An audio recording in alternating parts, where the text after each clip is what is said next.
Can a warrior haunted by war find peace? Join a journey of profound transformation where stories guide you to clarity and hope. Welcome to Seeker of Light. Let your soul breathe.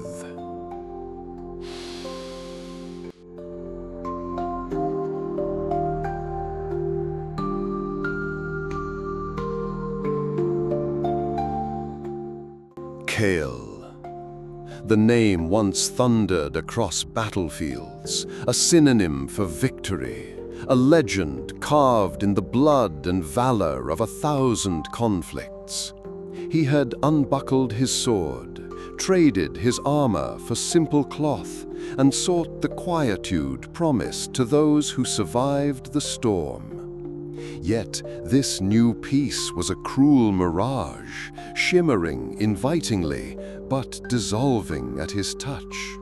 He tried to lose himself in the mundane, the rhythm of a farm, the camaraderie of a village tavern, even the solitude of a remote forest. But the echoes of clashing steel and dying cries were a relentless tide, eroding any foundation of calm he attempted to build.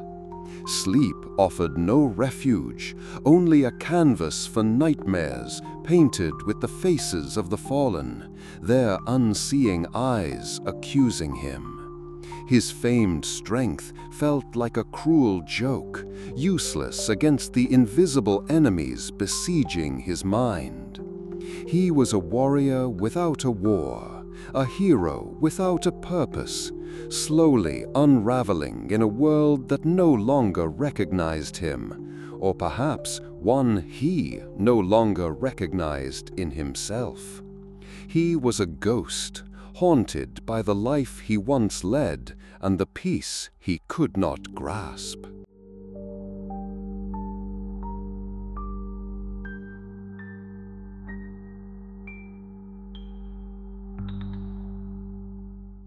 His despair became a chasm. One particularly bleak season, as the land lay barren under a lifeless sky, Kael found himself on the precipice of an abyss, both literal and metaphorical. He stood atop a cliff, the wind whipping his cloak, the drop below a siren call to end the torment. It was not courage that held him back, but a flicker, a stubborn, almost imperceptible ember of a forgotten self that refused to be extinguished. In that moment of ultimate desolation, a memory surfaced, not of battle, but of a story told by an old woman in a village he'd once protected. A tale of a hidden sanctuary, Sky-Peak Monastery, where monks were said to commune with the very essence of stillness, where even the most tormented souls could find respite. It had been a fanciful tale then, but now it was the only thread he had left.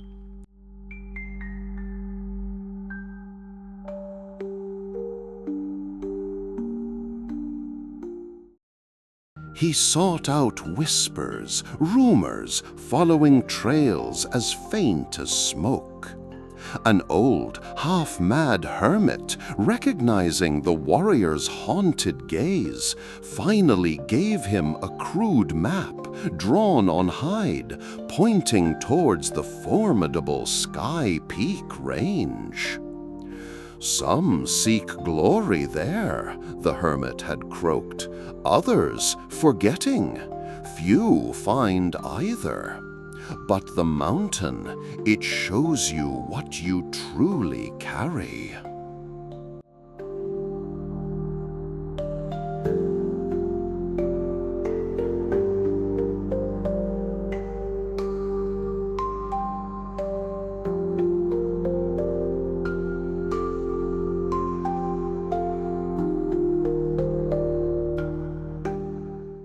With this fragile direction, Kael began his ascent.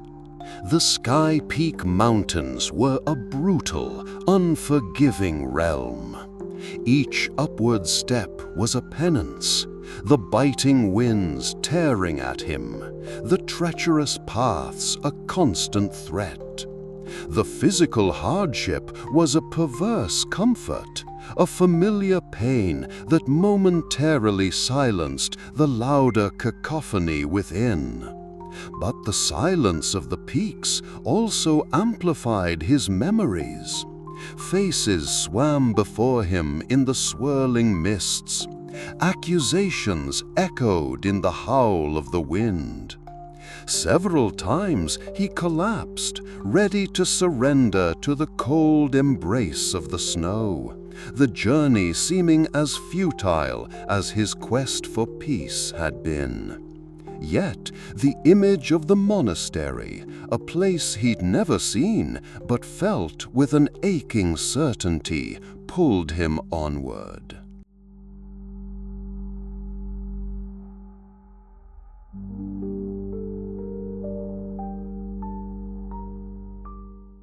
After weeks that felt like years, battered and spirit-broken, he saw it. Not a grand fortress, but a simple, ancient structure of stone and wood clinging to the mountainside as if grown from the rock itself. It exuded an almost impossible serenity against the harsh landscape. He didn't approach immediately. For days he watched from a craggy outcrop, a wolf observing a shepherd's flock. He saw monks moving with quiet purpose, their movements economical and graceful, their faces serene.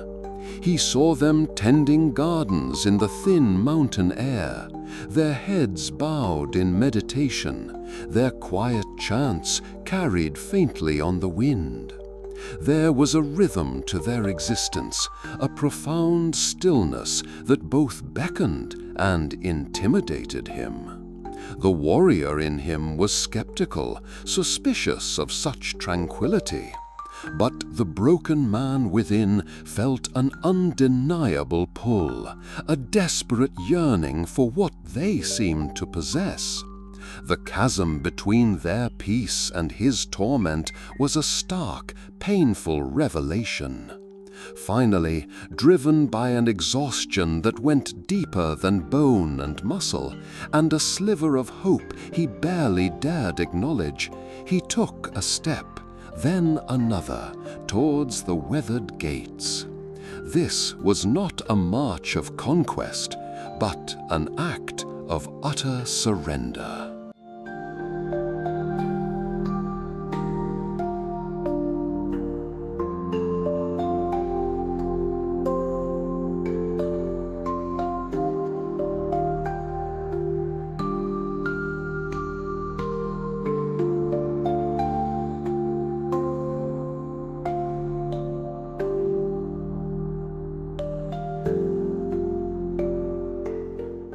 He was met not with suspicion, but with a quiet acceptance.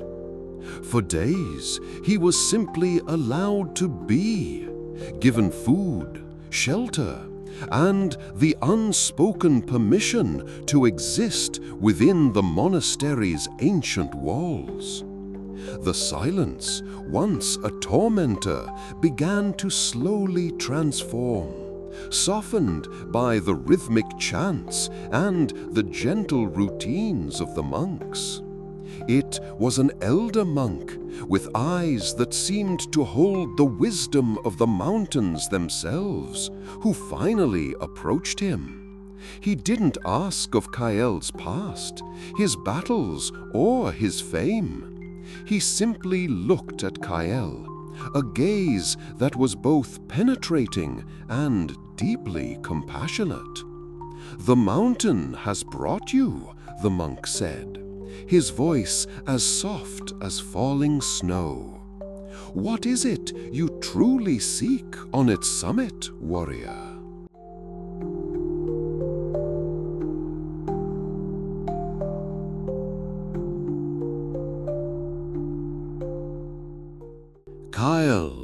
for the first time in years, spoke his truth, the words tumbling out raw and unfiltered, the emptiness, the ghosts, the unbearable weight of his warrior's soul.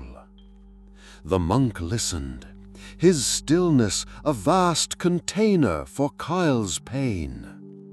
"The battles you fought are over, Kael," he said gently, "but a new one rages within. Here we do not offer escape, but a path through. The warrior learns not to fight the storm, but to find the eye within it. This begins with stillness."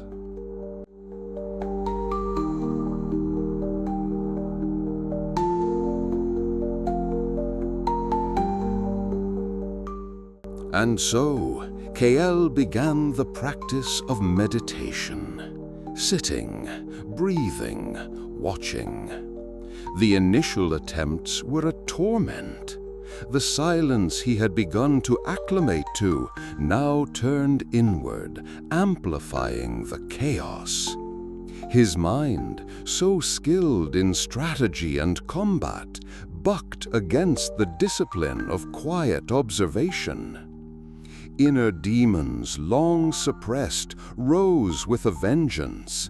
The faces of men he'd slain, the villages burned, the choices made in the heat of survival that now seared his conscience.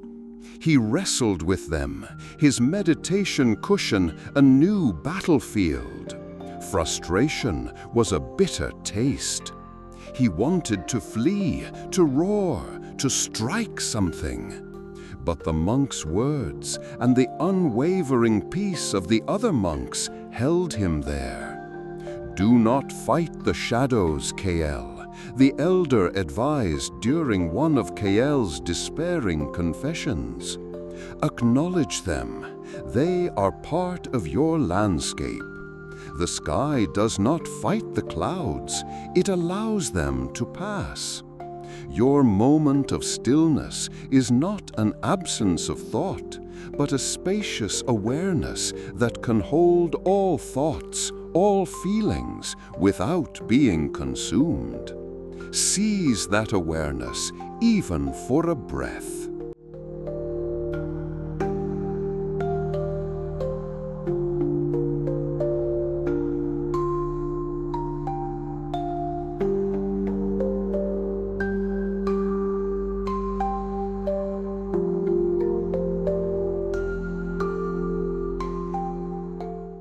Kael returned to his cushion, day after weary day. He sat, he breathed, and slowly, painstakingly, he began to apply the monk's wisdom. This time, when the familiar shadows of guilt and grief arose, he did not engage them in battle, nor did he try to push them away. He observed them as one might observe storm clouds gathering on a distant horizon. He acknowledged the pain, the regret, the fear, allowing them to be present without letting them define his entire sky. And in that courageous act of non-resistance, in that gentle, unwavering observation, he found it. A flicker at first, then a tiny, quiet space between the roaring thoughts. A moment of pure, untainted presence. This was his moment.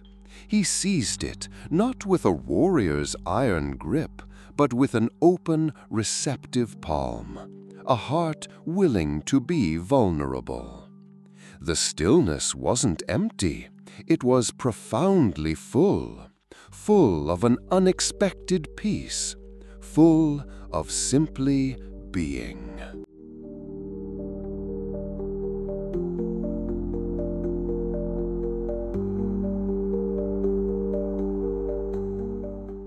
And now, I invite you to join Kael in this stillness. Find a comfortable position. Gently close your eyes or soften your gaze. Bring your awareness to your breath.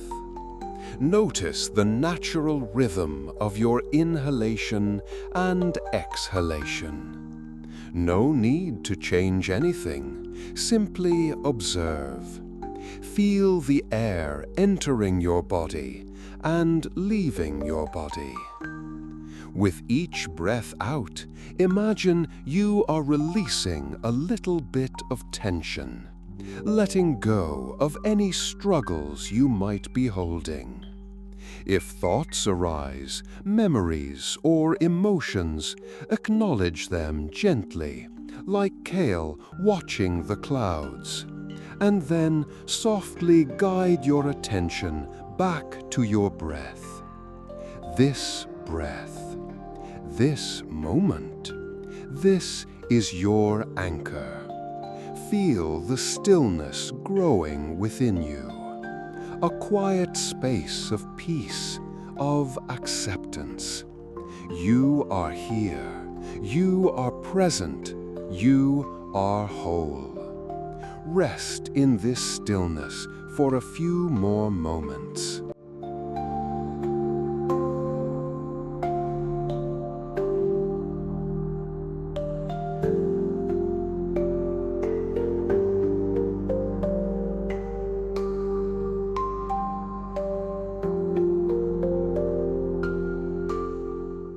The peace Kael found was not a static trophy, but a living spring. As his own stillness deepened, it began to ripple outwards, subtly at first, then with a quiet, undeniable grace. He continued his duties in the monastery, chopping wood, tending the sparse gardens, mending worn robes. But now, these simple acts were infused with a mindful presence. His movements became less those of a warrior accustomed to force, and more like a slow, deliberate dance with the present moment.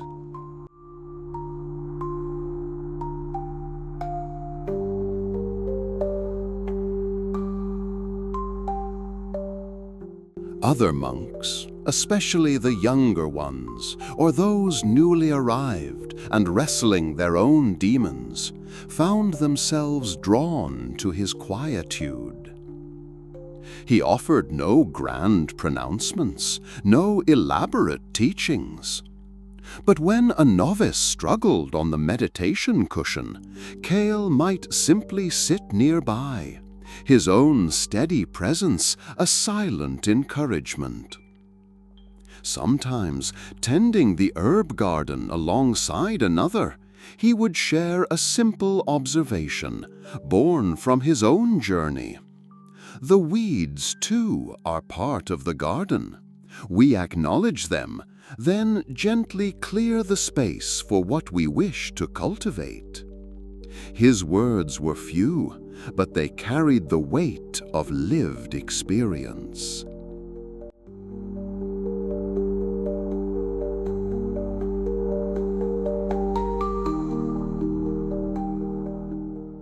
One day, a young traveler, as lost and haunted as Kael once was, arrived at the monastery gates. The elder monk, with a knowing smile, suggested Kael be the one to welcome him. Kael saw his former self in the newcomer's eyes, the fear, the despair, the desperate yearning.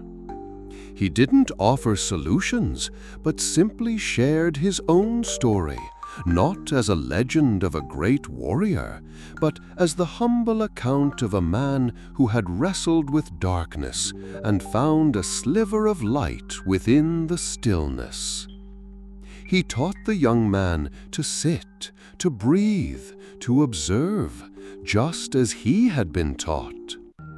In guiding another, Kael found his own understanding deepened, his own peace amplified. The warrior who once took lives now found profound purpose in nurturing the spark of hope in others. His stillness was no longer just his own. It was a light he gently offered to those still wandering in the dark.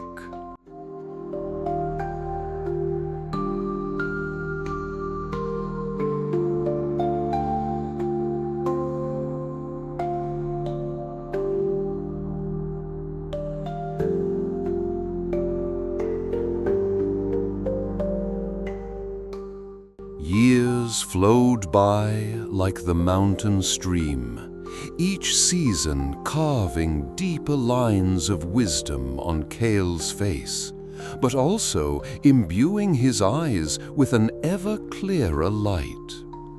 The warrior's spirit, once defined by conflict and conquest, had not been extinguished, but wholly transmuted. It became an unwavering pillar of resilience, a profound compassion that embraced all beings, and an unshakable inner peace that was the bedrock of his existence. He learned that true strength was not in the wielding of a sword, but in the quiet mastery of the self. True victory not over others, but over one's own inner turmoil.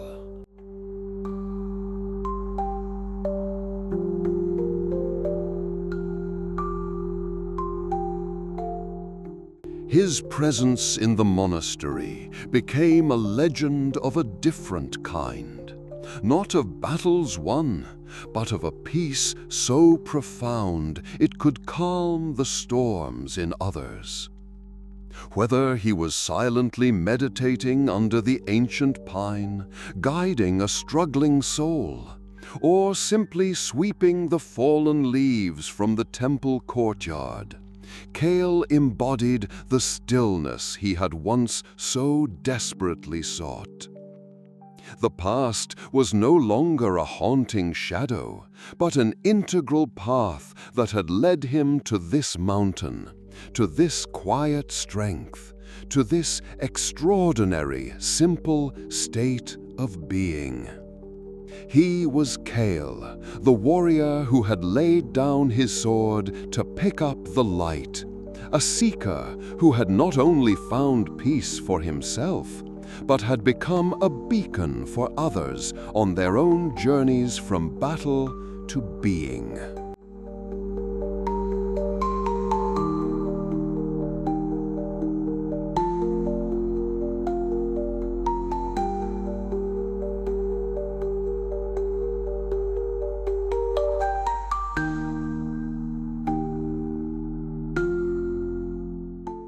The journey from battle to being is one we all can take in our own way.